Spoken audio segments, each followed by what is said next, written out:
Kung yole lamaran Manalmal di tengah ngatengi Hang iyul man magamang Maoy erelungin Bile laman lamaw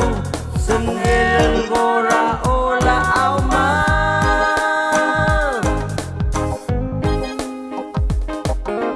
Selbang gam senel lagat matli elabora bara HLC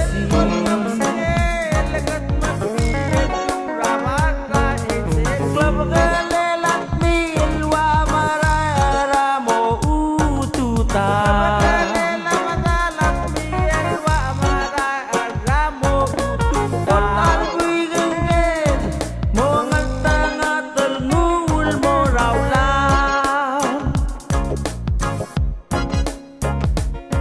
Ni ko magarang atas we ni kabgis henge se bal ngase lore hararo be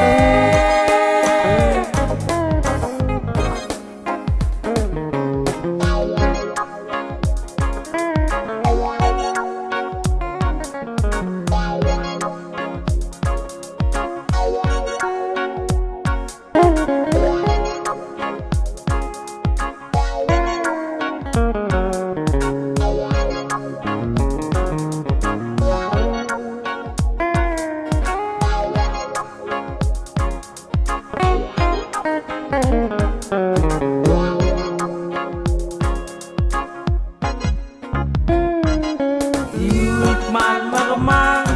maoy erelungin Bile laman lamaw Sangela mora ola auma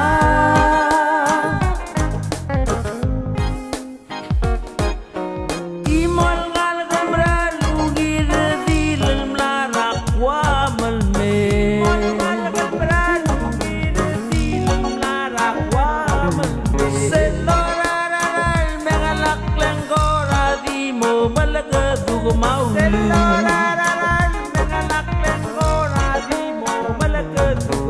Kung yole lamaran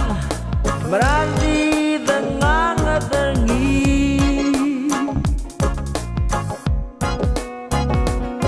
Hang iyul mal magamang Maoy erelungi Ile laman lamaw Sangela ora ola auma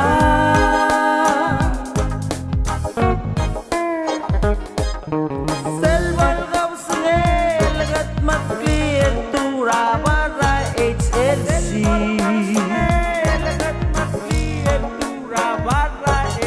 Club galelat biel wa marara mo ututa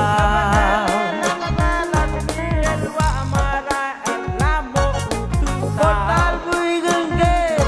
mo ngat-ngat ngul mo raulaw Ni ko kau gemagarang atas we ni kabgis henge se bal ngase lore raro be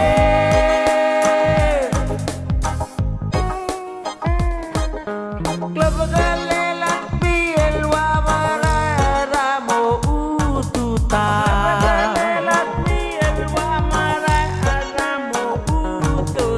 Kotal buy genggel mo ngat-ngat ngul mo raulaw Kotal